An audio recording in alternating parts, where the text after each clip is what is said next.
இன்றைய சரகம் நம்ம தெரேசு பகுதியில் நேற்றைக்கு மாலை சுமார் ஒரு 4 மணிக்கு மேலே ஒரு 80 வயது பெண்மணி அந்த ரோட்டில் அவங்க ஊருக்கு வெளியே சென்று கொண்டு இருக்கும்போது ஒரு அடையாளம் தெரியாத ஒரு வாலிபர் வந்து பாலியல் பலாத்காரம் செய்து அதனால் அந்த அம்மா வந்து நம்ம மீட்டு அண்ணாமலை யூனிவர்சிட்டி மெடிக்கல் காலேஜில் ட்ரீட்மெண்ட்டில் இருக்காங்க, நல்ல நிலைமையில் இருக்காங்க.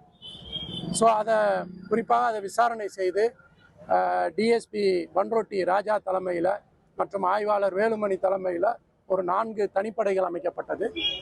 அந்த தனிப்படைகள் வந்து இரவு முழுவதும் வந்து அங்கே கிடைத்த பொருட்களை வைத்து தீவிர விசாரணை செய்தார்கள்.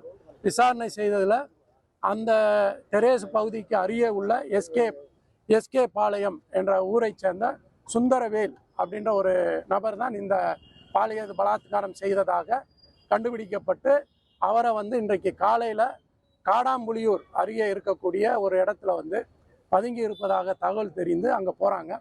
அங்கே இன்ஸ்பெக்டர் வேலுமணி மற்றும் குபேந்திரன் அண்டு ஹரிஹரன் என்ற ஒரு 2 கான்ஸ்டபிளும் இன்ஸ்பெக்டரும் போகிறாங்க. அங்கே இருக்கிறார் நம்ம இந்த சுந்தரவேல். அவரை வந்து பிடிக்க முயற்சி செய்கிறாங்க.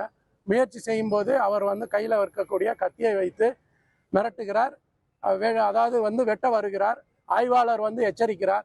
அதையும் மீறி அவர் வந்து குபேந்திரன் என்ற காவலரை கையில் வெட்டி விடுகிறார்.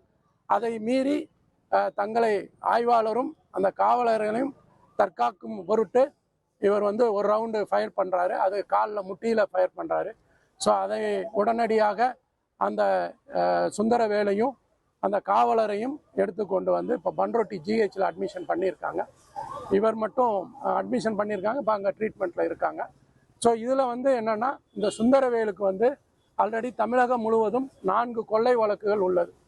அதாவது மேட்டுப்பாளையம், ஈரோடு மற்றும் திருவெண்ணைநல்லூர், திருச்சி ஆகிய பகுதிகளில் வந்து இவருக்கு வந்து கொள்ளை வழக்கு இருக்குது.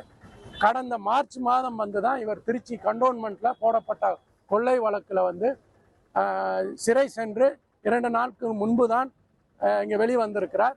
அவர் வந்து இப்போ நம்ம விசாரணையில் அவர் வந்து நேற்று மது போதையில் இந்த நிகழ்வு பண்ணதாக ஒப்புக்கொண்டிருக்கிறார். மேற்கொண்டு விசாரணை செய்யப்பட்டு வருகிறது. சம்பவத்தில் வேற ஏதாவது தொடர்பு இருக்கா சார்? இல்லை, 80 வயது